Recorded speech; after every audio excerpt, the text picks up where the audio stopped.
Good evening. My name is Conchetta Dudley.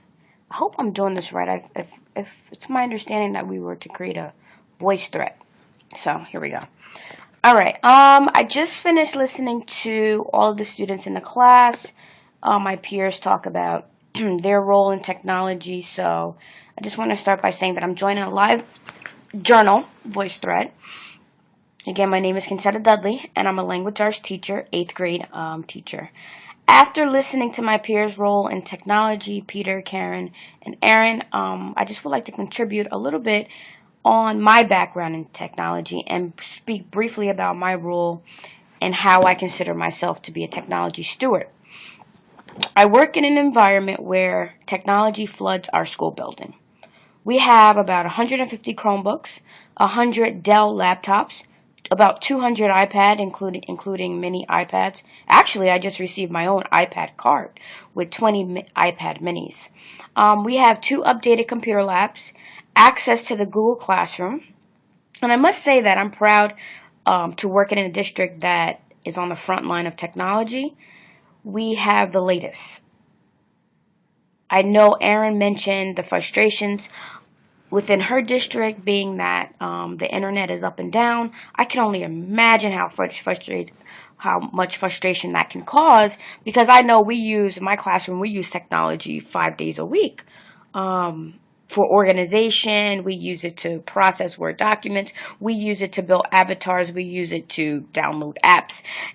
We use it just to play Kahoots as a review vocabulary game. We just use it in so many different capacities. So I just could imagine if the internet went down. I guess, then we go back to the olden days and we have to come up with an alternative assignment. I can say, thank goodness that we do not have nowhere near the type of problems that I think it was Aaron she described. On a scale of 1 to 10, I think I would say that our district is a 7 as far as prepping teachers for utilizing technology in their classes. I've already attended 2 training sessions for technology this year, one on learning how to operate and integrate Study Island, but more of how to use Study Island's teacher created assessment tool, which is, I'm very familiar with the program, but I never used their teacher created assessment tool. So that was really interesting. I actually made my own first test and I added it to Study Islands, and I had my students take the test last week. Also, a software that's new to me is NBC Learn. This software I think I wanted to do for my evaluation. I had a couple of ideas.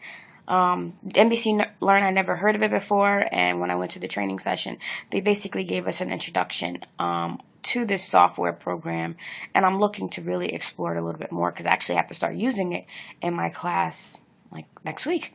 So I definitely have to start looking at that, because I think our assignment for this course is due soon too. Technology fits in all around us in my work environment. I mean, I think Karen mentioned that she has less paperwork.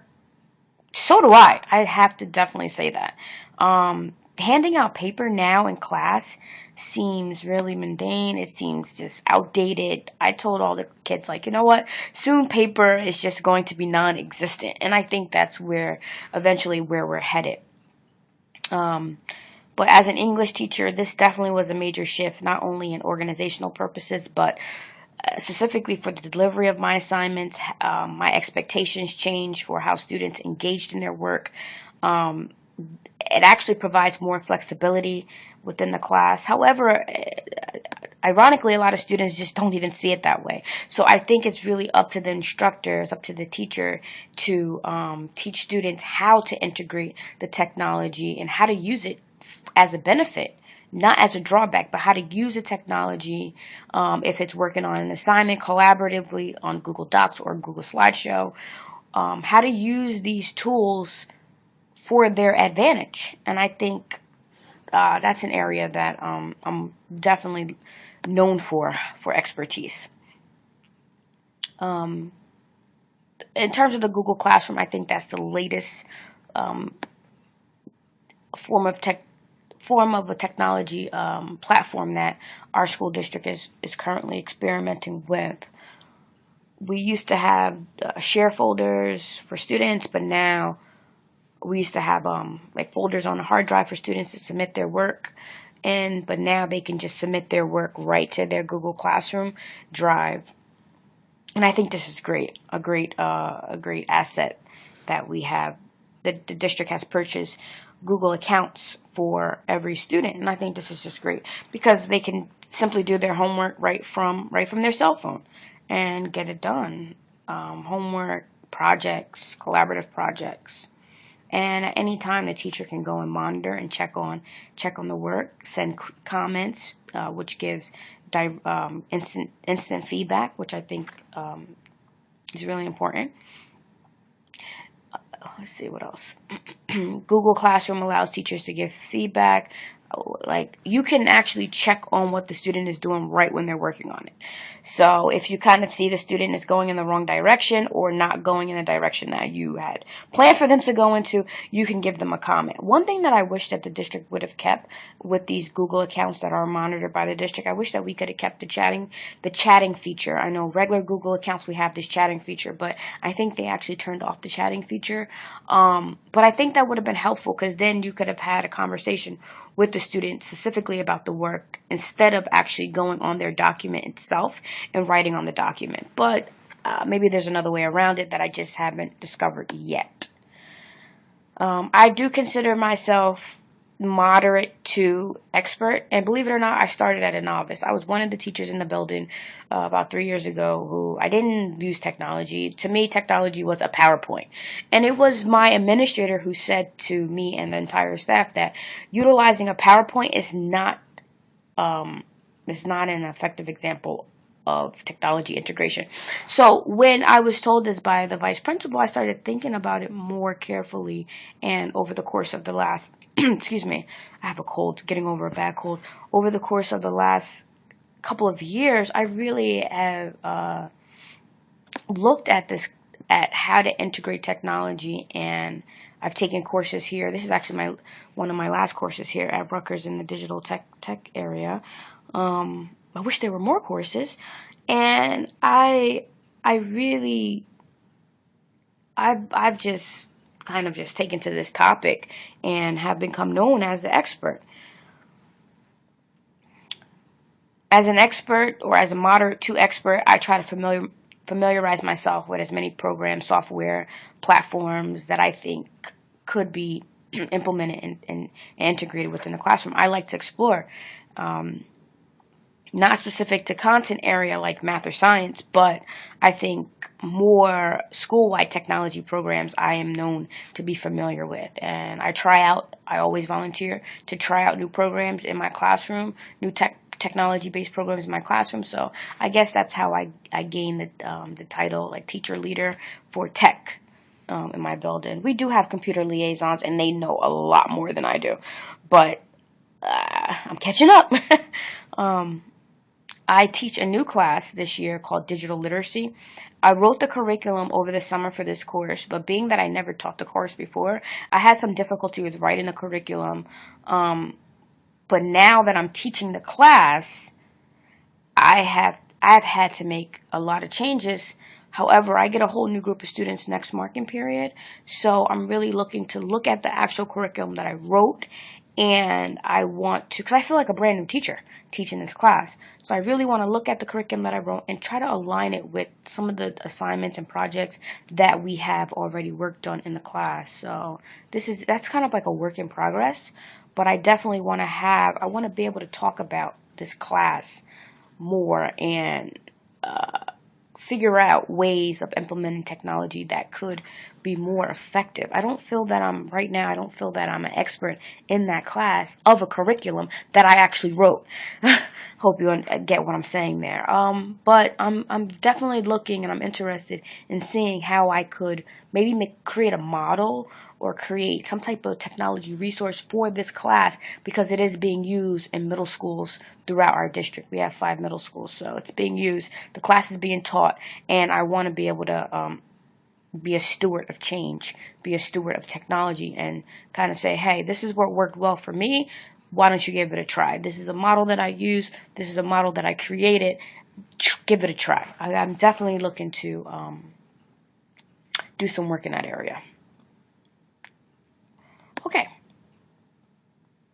moving along. Um, Sorry I couldn't attend the synchronous meeting. I really am, how I said, a conscientious student, and I wanted to attend the meetings, but my schedule is very limited. So I think I wanted to give some feedback, though, on that. What I actually just give my opinion on what I think about synchronous meetings. I do teach a course here at Rutgers, too, an undergraduate course called Education and Computers. And I thought about doing a synchronous meeting for my students, but when I read their introductions and I learned a lot about their backgrounds and what they're doing, what they're currently involved in, like some students are on the soccer team, so they have they have soccer games all the time, and their schedule is very limited. So other students have other clubs, activities, and to say to the student, I want you to meet at Sunday 10 a.m. Well, they might have practice, or another person might have church, or So yes, we do have to give times to hold these synchronous meetings, but I think that as a learner let's give you the perspective from an instructor. As an instructor teaching a solely online class, I would not have my students meet in a synchronous meeting because I will pick times that worked for me. I will pick times, okay, this is when I can meet. Can you guys meet? And then chances are the times that I would suggest would probably cause a conflict. That's just my perspective as an instructor, because again, I do teach a course online here at Rutgers in the GSE, the Graduate School of Education Department of Learning and Teaching. Which I can say teaching that class has taught me a lot too. But now let's just look at this perspective from like a student's perspective. I think that synchronous meetings in distance learning can be valuable. And I think they can be valuable because it helps to build a sense of community. Like, just listening to my peers helped me feel like this is a real class that I am a part of, and people are getting to know me, getting to know my background, which helps to add to that sense of community, which I think can often be lost in digital environments. Digital online based classes. I think that sense of community, which we usually have in a regular classroom, I think sometimes that sense of community is lost, but it can be found if you hold these synchronous meetings. And I think that if you design the activities, such as how you have designed the activities, such as the small group participation, I think that definitely helps to build a sense of a stronger class community, which I think is necessary because it helps to add value. It helps to students to kind of envision like where they want to go in the class, where they want to be, and just having that sense of cohesiveness, I think really does add to an online class if you have the synchronous meetings. However, I don't think that it's possible to have everybody meet all at the same time, especially depending on your numbers. But anything is possible. So I guess if there's a will, there's a way. All right. Taking a look at the readings, I chose the Richard West article to discuss briefly, because as a research assistant, I'm also a research assistant at Rutgers GSE, Graduate School of Education. And the research project that I'm working on looks at independent learning for adults, though. So the article talked about pedagogy, but the research that I'm doing at the GSE is also known as self-directed learning for adults, also known as hudagogy. So I thought it would be interesting if I dug a little bit deeper in this article to kind of see what some of the main points were, and how this relates to my field, how this relates to my research, how it relates to the class that I'm teaching, the digital literacy class, how it relates to my English class, how it relates to me as a future administrator. So I kind of just looked at the article, and it pointed out how educational research, how like long distance education, including its effect on learners and the reliance on learner autonomy. I think that is the key of distance learning, learner autonomy. Like how do we take a novice learner or a learner that doesn't have that much expertise and make them become more autonomous, like autonomous with the tools, autonomous just all around. Just how do we make them more of an expert? So the article talked about self-monitoring of cognition, and that is definitely a key in self-directed learning in pedagogy as well as in pedagogy. And they recognize control of their inner cognitive strategies. Yeah, yes and no. All right, so I would say that let's look at students. So 8th grade students, they can recognize their own cognitive ability depending on how the instructor creates the assignment and how the assignment is organized and what the assignment seeks to foster within the student. So, for example, let me see, I'm thinking on my feet here. If you're creating like a type of assignment where the students have to work collaboratively, there needs to be like a certain goal in mind. I think the instructor, especially I'm talking 8th grade level, I'm not talking like my college kids that I teach here at Rutgers, and that's a whole nother area topic that we definitely could get into. But with 8th grade, in dealing with digital world, distance learning, because that's what I'm trying to do in my class, have them do more stuff online. But you have to have an explicit set of instruction, an explicit set of goals, and actually you do have to help the students monitor. Like, although I know that the article talks specifically about self-monitoring, I think that at the 8th grade level, the teacher has to help the students to monitor. And there has to be a way to help the students to realize that they are growing and that they are learning. Anderson pointed out that this means individuals' autonomy as distance learners must be understood as including their abilities to work with others. Absolutely. This is absolutely true. Like, so they have to understand who they're working with. They have to understand the importance of that work that's being done collaboratively, and they have to understand the overall goal. They have to understand how whatever the project, how it's being integrated. They have to understand, like, they have to have these long-term understandings. And then once they figure out what the project is meant to do, and how to do it, then there comes the metacognitive part, like the reflection upon reflection, thinking upon one's thinking. And Anderson reported findings of distance learners use metacognitive strategies of self-monitoring and self-evaluation.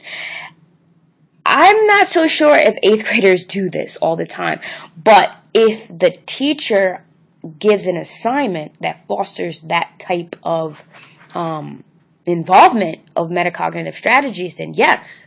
So, for instance, last year I had students create a digital documentary, which they were able to choose their topic. Like, they did research on whatever topic they chose, hybrid cars.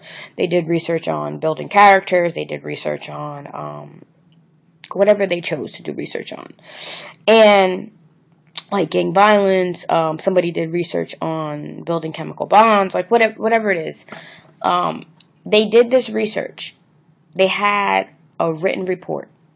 Then I wanted them to turn their written report into, and I wanted them to use media, a form of multimedia, and create like a digital documentary.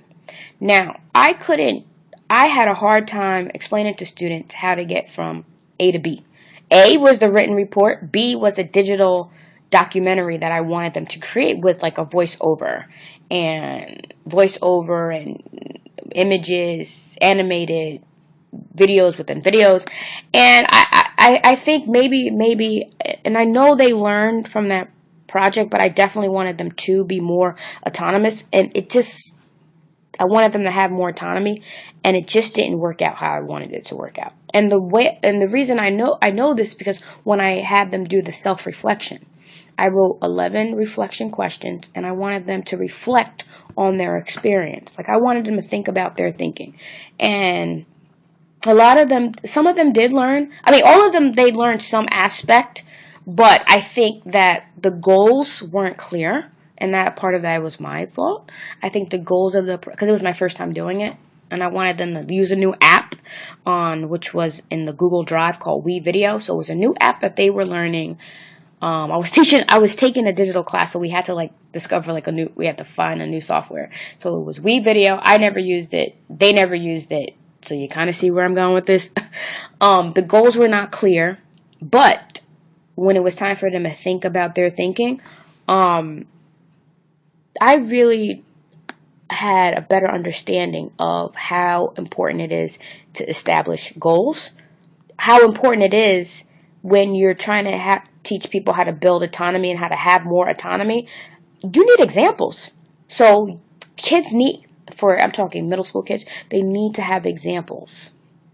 This might even be true for college students teaching the class that I see now, the education and computers course. I mean, that's a whole nother topic for a whole nother day. Okay. So Anderson also reviewed another researcher's findings in 1999, finding that the DL students did not meaningfully use metacognition to monitor, organize, and to reflect on their learning, although high achievers did so more so than learning achieving students. Well, I mean, this could be true even if it wasn't in a digital environment, right? Like, I think students have to know how to monitor, believe it or not. Like, they have to know what it is to monitor their own thinking. So they did not meaningfully use metacognition. I could believe it, because if they don't know how to do it, then they wouldn't know how to actually use metacognition. But it has to be explained. If it's explained, it can be achieved. If it's explained, if they understand the purpose, it can be achieved. So I really do love this article. I need to go through it a little bit more carefully because I want to know how this does connect to my research. Like, again, I'm studying how adult learners learn how to integrate technology into their classroom. That's my research. As a research assistant, that's the research that I'm doing at Rutgers in the Department of Learning and Teaching. And there's a whole set of phases, or we could call them, or stages, that the learner goes through to reach that autonomy. This article doesn't talk about like that sense of anxiety, the sense of fear, even though I think it was mentioned, you guys mentioned it when you guys were talking, that some people do go through this, and it's true. And I think that once I almost feel like there needs to be some type of gradual inclusion of technology that takes people through these phases or stages. Stage 1, do this, bum, bum, bum. Stage 2, do this, dun, dun, dun. And I don't know if it could be that, like right now I'm really simplifying it, but I don't know if it could be that easy because the technology always changes, right? So I'm hoping that, like, over the course of a year, I'm hoping to develop some type of model that can help teachers to integrate technology more. And I mean, from technology softwares, and being able to understand how they learn. Understand how to monitor one's own thinking. Being able to understand this and have an understanding of that understanding is really critical. All right, so that's all I have. It's over. It's 24 minutes. Sorry, I know you had said 15 minutes. So maybe only listen to 15 minutes of it, but yeah, that's what I have. All right. And again, I'm looking forward to working with everybody. Hope this comes out clear. Sorry for my voice. I am just getting over a bad cold. I was sick all last week. All right, Professor. Have a good day. Good night.